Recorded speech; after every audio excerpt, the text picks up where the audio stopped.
Moitas gracias, presidente. Boa tarde a todos, señorías. Mil disculpas por este retraso debido a un incidente co automóvil.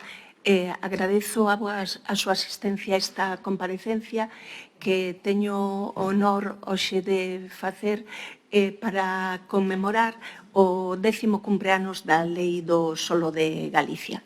No momento en que se viu que a louga, a famosa louga, a Lei de 9/2002 de Ordenación Urbanística e Protección do Medio Rural xa non daba resposta á problemática real da evolución da propia sociedade e economía galega, acordouse que era o momento de elaborar un novo texto legislativo que poidera dar encaixe a todas e cada unha das distintas circunstancias que presentaban o que nos denominamos as 313 Galicias. Esa lei viu a luz o 10 de febreiro do ano 16, por iso vimos de celebrar os 10 anos. Con esa lei tivo unha vocación, unha vontade xa declarada dende o primeiro momento, que era conseguir que esas 313 Galicias que falamos se dotasen dun instrumento de planeamento de calidade nun prazo razoable.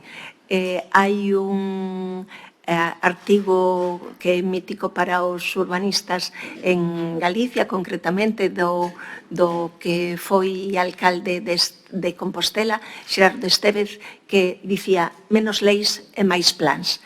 Pois, seguindo a raxatabla esa indicación, fomos quen de facer un texto pensado dende a súa orixe coa vontade de facilitar que os concellos se dotasen dese instrumento de planeamento.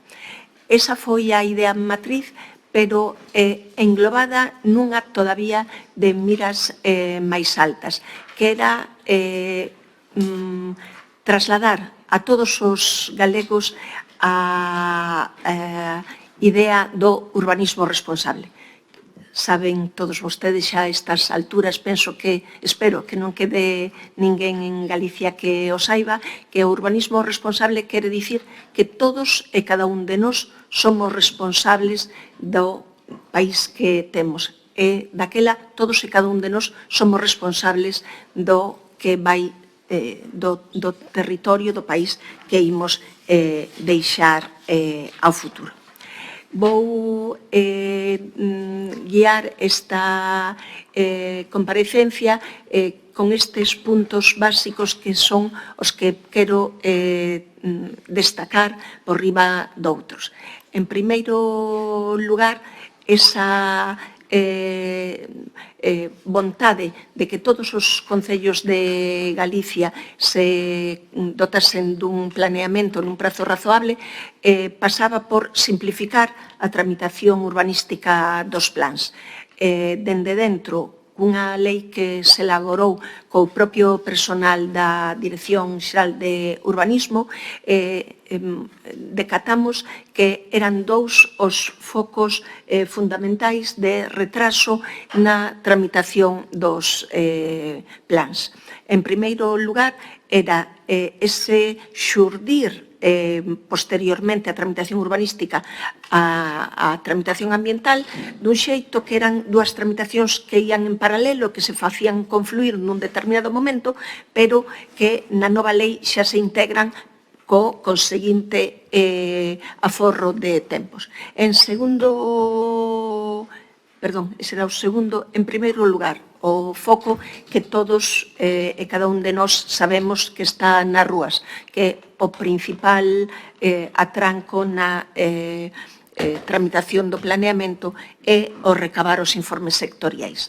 Nese senso, eu penso que foi a medida máis relevante que se acordou coa Lei do Solo de Galicia, que non foi outra que establecer que todos e cada un dos informes sectoriais de competencia autonómica se emitisen ao mesmo tempo cun único prazo e cun sentido do silencio positivo. En primeiro lugar, eso nesa regulación de múltiples informes sectoriais de que atense vostedes de augas, de estradas, de patrimonio cultural, de patrimonio natural que concorren sobre un territorio. Insisto, para as de competencia autonómica se estableceu un único momento que se solicitasen despois da aprobación inicial, cun único prazo, 3 meses, e que transcorridos eses 3 meses o silencio fose considerado positivo, co cal a tramitación podía continuar. Fíxose, aínda subiuse un chanzo máis, que foi que todo este proceso se leva a cabo dende a Dirección Xeral de Urbanismo, de forma tal que un concello aproba un plan xeral ou unha modificación do plan xeral, o remíteo á Xunta, a Dirección Xeral de Urbanismo da Consellería de Vivenda, e somos nós quenes comprobamos que informes sectoriais son preceptivos e facemos todas esas solicitudes, alixeirando notoriamente o traballo dos concellos. Falei xa da integración dos procedementos ambiental e urbanístico e, en terceiro lugar, nunha aposta clara pola autonomía municipal e recoñecendo unha singularidade dos grandes concellos, dos de máis de 50.000 habitantes, deuselles a competencia para a aprobación definitiva polo Pleno. Esta era a imaxe de Galicia en marzo do 2016, en azul máis forte eran os concellos con planeamento adaptado, os celestes os non adaptados e os blancos sen planeamento. Pois ben, temos pasado con ese intermedio do ano 21, chegamos a este momento que vemos que o mapa tinguiuse máis de azul e o azul é máis intenso. En concreto, cos números diante son 85 plans adaptados no 16 por 124 a hora, non adaptados de 172 a 153, porque moitos deses tramitaron un planeamento xa adaptado, e penso que sen casi, o máis importante, que de 57 concellos que non tiñan ningunha figura de planeamento urbanístico, quedan 37, que son moitos, pero logo lles detallo o estado destes 37. Isto ten unha repercusión na superficie ordeada, que se incrementou notoriamente, pero penso que o punto máis importante é a poboación beneficiada, que pasou dun pouco máis dun 30% de galegos cun planeamento adaptado a prácticamente o 50% nestes intres.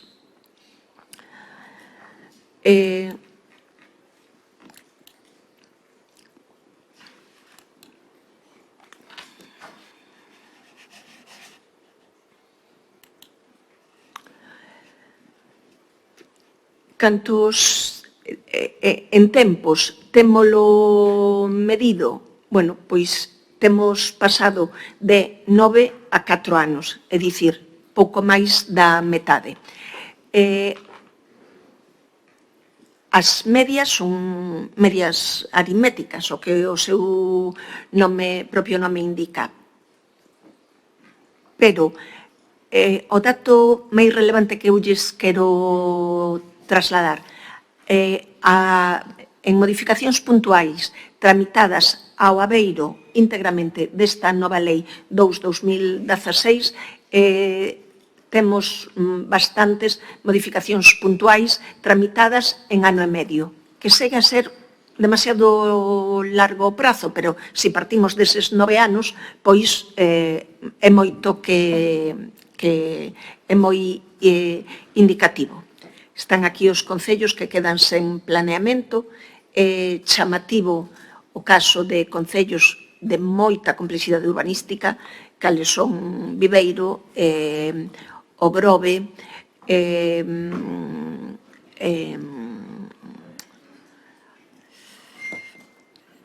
bueno,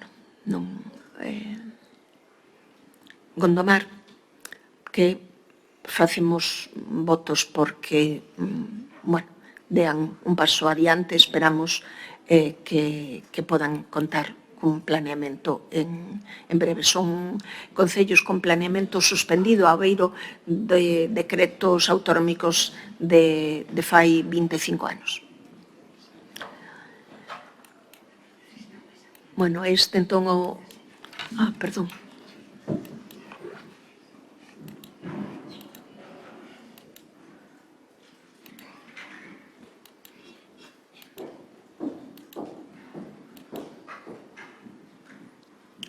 En modificacións dos plans xerais a pequena escala, sobre todo pola circunstancia de que nun plan xeral hai que pedir prácticamente todos os informes sectoriais e unha modificación puntual, obviamente só os que concorren nese ámbito determinado.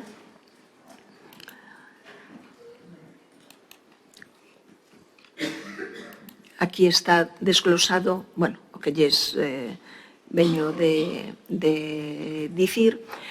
Aquí están os informes recabados, esos nos servicios provinciais, que ven que, bueno, eses 3 meses ás veces se prolongan por solicitudes fundamentalmente de integridade documental, pero, bueno, eu penso que se miramos estes números e vemos que no máximo caso non chega a 5 meses a emisión deses informes sectoriais, eu penso que é un dato como para atoparnos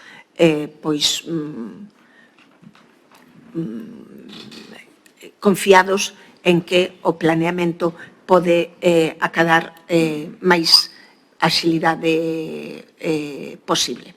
É notorio tamén ese avance que lles explicaba da aprobación dos concellos de máis de 50.000 habitantes, moi destacadamente os concellos de Santiago e A Coruña, pero ben é certo que Vigo aprobou, todavía ben de aprobar o ano pasado o plan, e será agora cando se poña a desenvolver os ámbitos correspondentes. Outra avance da Lei 216 foi a creación dun rexistro de ordenación do territorio e planeamento. Que quere iso dicir? Que neste rexistro se inscriben todos é requisito de entrada en vigor dos instrumentos de planeamento urbanístico ou territorial que se aproban. Como garantía para dar seguridade xurídica de que se teñen feito todas as publicacións correspondentes e cumpridos todos os trámites expostos correspondentemente. Ven vostedes aí que nestes 10 anos, bueno, son 800 instrumentos os inscritos, que dá un pouco mostra da actividade urbanística da nosa comunidade. Ambos os dous temas, o da simplificación administrativa cos informes sectoriais e o rexistro de planeamento, teñen sido fitos de vanguarda entre todas as comunidades autónomas, de xeito tal que xa varias nos teñen copiados só a mal e replicado a mesma medida, xa sabedores dos bons efectos que tiñen. Outro paso, penso que moi importante na lei, foi a creación do Plan Básico Autonómico e os conseguintes plans básicos municipais. Dende cando redactamos a lei fixemos unha reflexión que era que desas 313 Galicias probablemente había concellos que pola súa escasa actividade urbanística non requirían da complexidade que conleva a tramitación, redacción e tramitación dun plan xeral. Pola contra, son concellos que o que necesitan é dar resposta directa e sinxela ás súas necesidades de aloxamento, de demanda residencial e, de algún xeito, de pequenas empresas que tamén se podan emprazar. Daquela se fai o Plan Básico Autonómico. Que é o Plan Básico Autonómico? Un instrumento que recolle en toda a comunidade todas e cada un das afeccións sectoriais que operan, que concorren sobre ela. É un documento que se aprobou no ano 18, pero que chamámoslle un documento dinámico que se vai actualizando a medida que se modifica calquera afección sectorial. Por suposto, o Plan Básico Autonómico bebe dos propios organismos coas competencias sectoriais, non é constitutivo de nada, senón declarativo do que os outros organismos teñen sobre eso. 2 veces ao ano, no primeiro e segundo semestre do ano, facemos a publicación no DOGA das modificacións acontecidas ao longo do semestre para maior seguridade xurídica, pero insisto que é un documento actualizado en tempo real. En desenvolvemento dese plan básico autonómico se desenvolven os plans básicos municipais para eses concellos de pouca complexidade que se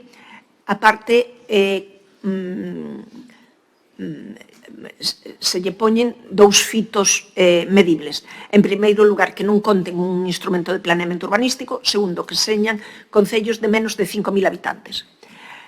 Como todo o que é medible é un pouco inxusto e vemos circunstancias. Neste momento estamos coa redacción dos plans básicos, concretamente de Viana do Bolo e de Pantón, e vemos que pola súa singularidade, nun caso de Viana de moita actividade empresarial de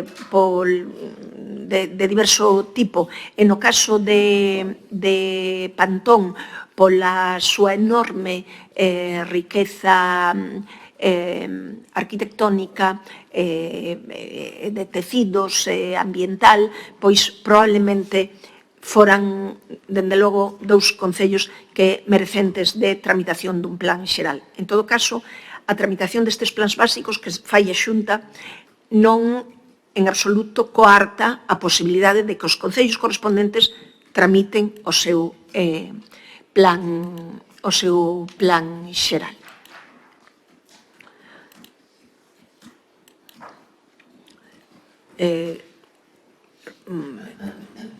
Contratáronse cun instrumento novedoso, un acordo marco entre redactores de planeamento. Temos aprobados eses 5, próximamente aprobaremos outros 2, a Porqueira San Xoán de Río, un pouco máis adiante, pero tamén en breve, Guntín, Triacastela e Beariz. Aprobamos inicialmente, pois,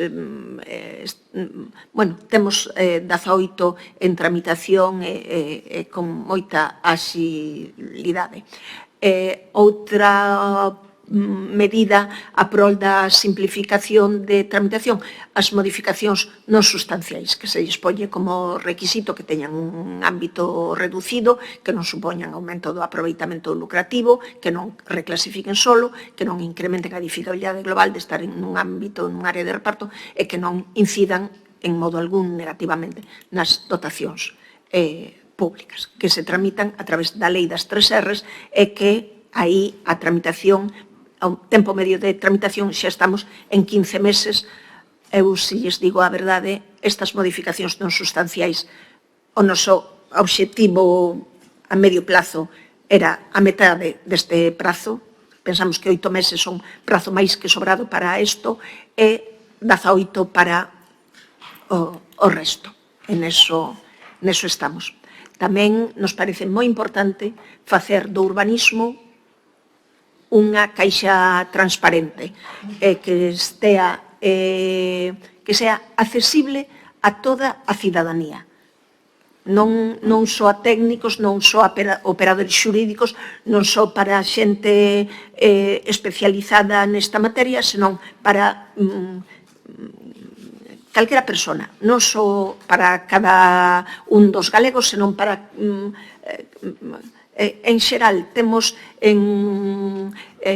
aberto todas estas páxinas web, o Xiotuga, que contén os planeamentos vixentes, tanto os planeamentos xeral como os de desenvolvemento dos 313 concellos de Galicia, o visor do PBA, no que se conteñen o que eu lles explicaba de as afeccións sectoriais que operan sobre eso, de forma tal que calquera particular, pois me gustaría comprar unha parcela nese entorno, pois podo saber se está en núcleo, se está en rústico, se está en rústico, se que afeccións ten, se está afectado por unha estrada, por augas, por costas. Todo eso pensamos que é moi importante, sen desbotando, afortunadamente, aquel que ten a información, ten o poder, para, en seguridade xurídica, para dar crédito de que eso está aprobado, ten todas as bendicións. O rexistro de planeamento é accesible por buscador e dun xeito sinxelo, non tes que saber que eso é o plan especial de mellora do núcleo de Medelas en Boiro. Cun topónimo, por concello, por suposto, busca. É o portal de Territorio e Urbanismo que contén todos eles. Ten un pouco este formato, podes entrar por Google, xa te sale, pero se entras na web da Xunta, pois pensamos que intuitivo, sen presentar maior complexidade. Neste portal de Territorio e Urbanismo da Consellería tamén incluímos, por suposto, as directrices de ordenación do territorio, as normas técnicas de planeamento e unha cousa novidosa que pensamos que tamén moi importante, que son os informes da Xunta Consultiva. Saben vostedes que a Xunta Consultiva, que de algún xeito sustituiu a Comisión Superior de Urbanismo, a parte de informes de leis, de plans, ten un ámbito moi relevante que é contestar as preguntas que lle son formuladas dende outras administracións ou entidades sociais ou empresariais. A verdade é que non somos quen de poder asumir, contestar pormenorizadamente, persoalmente, as preguntas que poideran virnos de calquera particular, porque morremos. Pero é certo, nos detectamos que as consultas que se presentan, de algún xeito, sempre chega algunha que, pero que son moi recurrentes. Entón, abrindo todas as consultas que emitimos, están aquí colgadas neste portal, entras nos informes e ti podes acceder, insisto, intuitivamente, se sabes dun caso no concello que, pero ti consultas artigo 40 da lei, que é que permite rehabilitar edificacións tradicionais, que é unha pregunta moi recurrente. Fora de ordenación, parcial incompatibilidade co planeamento, peches, parcela mínima, parcela entre dúas clasificacións ou cualificacións. Todo iso, aí xa está o que contestamos en casos similares. Nada, aviso de que van 25 minutos, así que... Xusto, me asustei. Pois perfecto. Moitas gracias. Pois axuste británico, perfecto. Agradecémolo cando, ademais, unha sesión de tarde e quedan máis puntos. En calquera caso, xa sabe a directora xeral que non ten tempo establecido. Pero pasamos xa, entón, a